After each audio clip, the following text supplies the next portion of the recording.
The official start of winter, 60 days away. Ooh, but who's counting, right? Not me.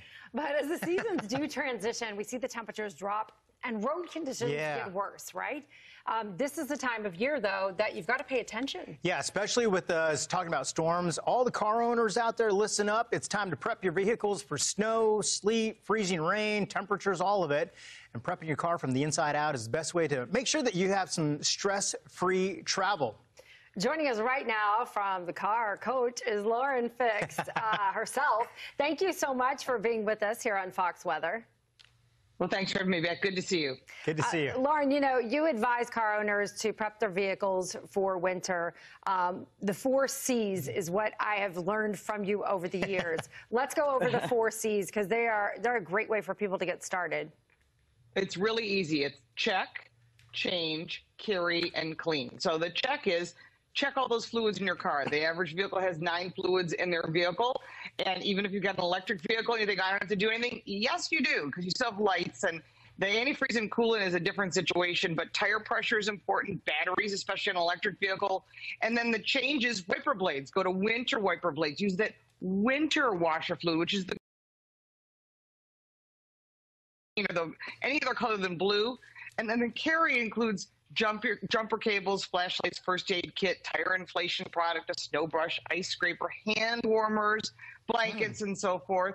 But, you know, don't forget to change your winter tires, because if you live in the upper half of the country, it is necessary. And in Canada, it's mandatory, by the way. And then the clean is, please, I know you talk about this all the time, clean off your windshields, your headlights, your taillights, your backup lights, because the secret is to see and be seen. And if you can't see, people can't see you, and that just leads to accidents. Yeah, no kidding. What are some of the mistakes some car owners might make leading up into winter? I know a lot of us are thinking, oh, what am I supposed to do? Well, I think the big thing is they leave all of their summer things in the trunk. You know, the golf clubs or whatever they're not going to use. It's a good storage facility, but the truth is you're hauling that extra stuff, so it's going to not just be a problem with things in the trunk rather than your emergency kit, but it's also going to hurt you at the gas pump, because when you're hauling more weight, it just uses more fuel, and the cost of gasoline is definitely going up this winter. So keep that in mind. Electricity is going up as well for those EV owners. So I always tell people, take the things out of your vehicle, and if you drive in the winter like you're showing them right there, that's snow. That's pretty much the upper half of the country, whether it's New York City or you're in the Dakotas.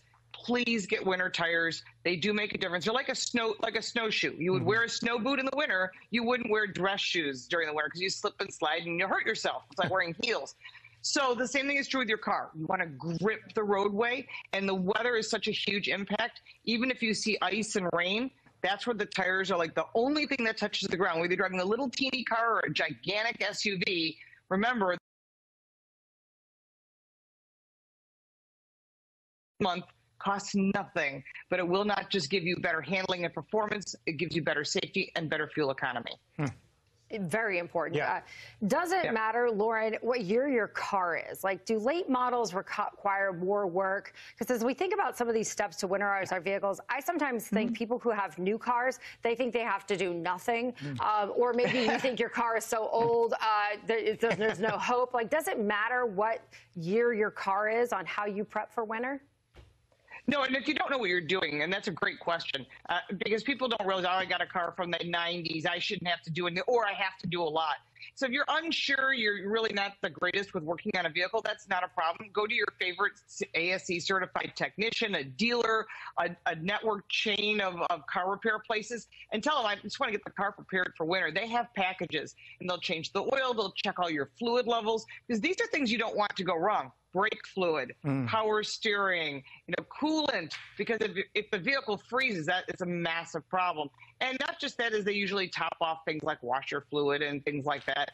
And it's important to know now, if you're thinking, boy, last year I had a problem, this vehicle did not start, you might want to have the battery replaced. And batteries really, whether it be electric cars or otherwise, don't like cold weather. Real cold and real warm weather are the enemy to batteries. So if the vehicle's having trouble starting, or it's not running right, now's the time to take care of it. Check engine lights. I don't care what your vehicle. That's the time you want to get that checked by a technician or the dealer, your choice.